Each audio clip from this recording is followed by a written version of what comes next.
HPV causes anogenital warts and cancer by Dr. Rick Shacket. Hi, I'm Dr. Rick Shacket, and if you've been wondering how the HPV virus causes anogenital warts and cancer, then you've come to the right place. My practice over the last 30 years have seen thousands of patients with HPV, also known as the human papilloma virus. There are more than 100 types of HPV, of which at least 13 are cancer-causing, also known as high-risk types. Once the HPV virus infects the skin, the infected skin cells begin to multiply, producing more of the human papilloma virus that can spread to nearby epithelial cells.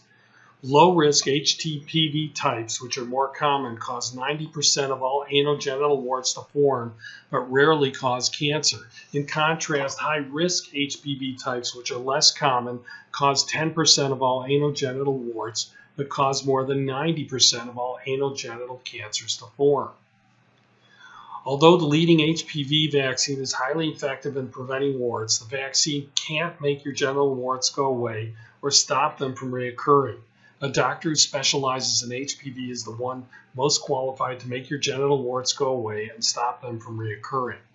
Once the HPV virus infects the skin, the infected skin cells begin to multiply, forming abnormal shapes and textures palpable on the skin surface, and eventually the virus sheds, passing to other areas of your skin and possibly to an unsuspecting partner as well. Even after a wart has been treated or removed, the viral DNA can still hide in the surrounding abnormal appearing skin, which can be a seed for new viral lesions to sprout nearby, causing reinfection. Interferon has immune modulating properties that can stop the proliferation of new viruses in nearby surrounding areas, thereby reducing the rates of reinfection. The reason to be concerned about HPV's continued presence is that virtually all causes of anal and cervical cancer are caused by HPV. Cancer caused by HPV usually starts like this.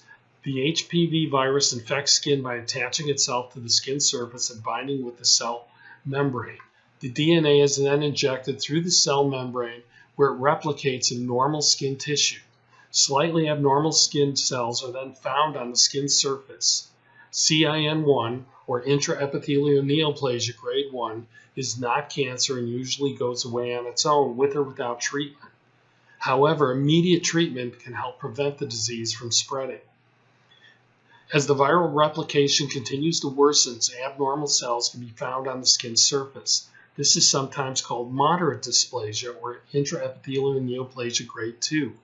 Treatment is indicated for this condition and may include CO2 laser vaporization of wart lesions in combination with other therapies. Should the viral replication continue to worsen to the point where severely abnormal cells are found on the skin surface, this is called CIN3.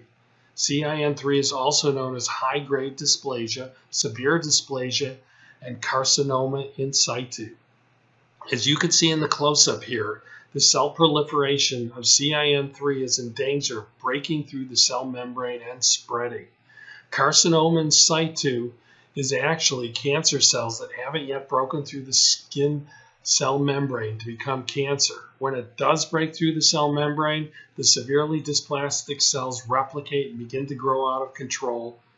This is known as cancer. To prevent cancer, the clear majority of patients in my practice receive treatment for their anogenital wart lesions. It's my experience that most patients who have remained clear of genital warts for at least 4 months continue to live a normal life for years to come without reinfection. Thank you for watching this educational video about HPV. Please be sure to give us a call at the number below this video to set up your first appointment. I look forward to treating you or your significant other.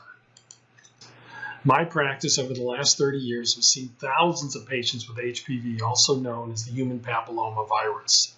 Once the HPV virus infects the skin cells begin to multiply, forming abnormal shapes and textures palpable on the skin surface, and eventually the virus sheds, passing to other areas of your skin and possibly to an unsuspecting partner as well. Worse yet, 70% or more of all the anogenital cancers are believed to be caused by HPV. Patients that see me with genital warts are embarrassed and overwhelmed.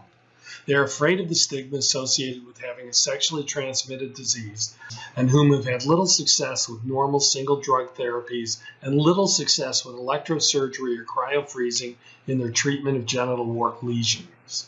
What's more, the HPV vaccine can't make your genital warts go away once you've been infected. A big part of my practice is triple combination therapy for the treatment of genital warts. Triple combination therapy is even more effective.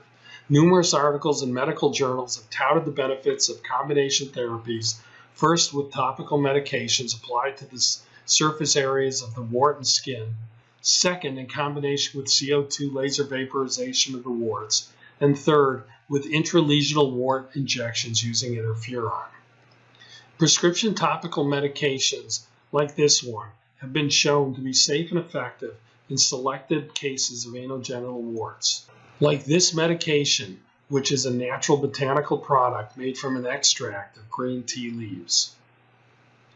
Carbon dioxide laser therapy is a procedure that utilizes a concentrated beam of infrared light directly target warty lesions. The special confinement of the laser beam allows for precise tissue ablation with little damage to the surrounding areas, resulting in rapid healing with minimal scar formation. One potential benefit of this treatment is that the deep penetrating effect of the laser allows for a more complete viral attack. Interferon therapy. Interferons are small, naturally occurring proteins in the human body that are produced in response to infection and other biological stimuli. Interferons exert their cellular activities by binding to specific membrane receptors on the cell surface. Once bound to the cell membrane, interferons initiate a complex sequence of intracellular events that include suppression of cell proliferation and inhibition of virus replication in virus-infected cells. An intralesional injection with interferon is easily performed by selecting an offended wart to treat. Next, a small amount of interferon is drawn up into a syringe. Then the interferon is injected just under the offending wart where the medication disperses and begins to have an effect not just on the wart but also in nearby tissue where viral replication is suppressed. This triple play effect of topical medications, CO2 laser, and interferon therapy on defeating the wart virus has benefited most of my patients, giving them the best chance to beat their HPV infection once and for all. In my practice, the results of combination therapy for the treatment of anogenital warts results in a cure rate of over 90% without remission once I've discharged that patient from my care. Although the leading HPV vaccine is highly effective in preventing warts, this vaccine can't make your genital warts go away or stop them from reoccurring.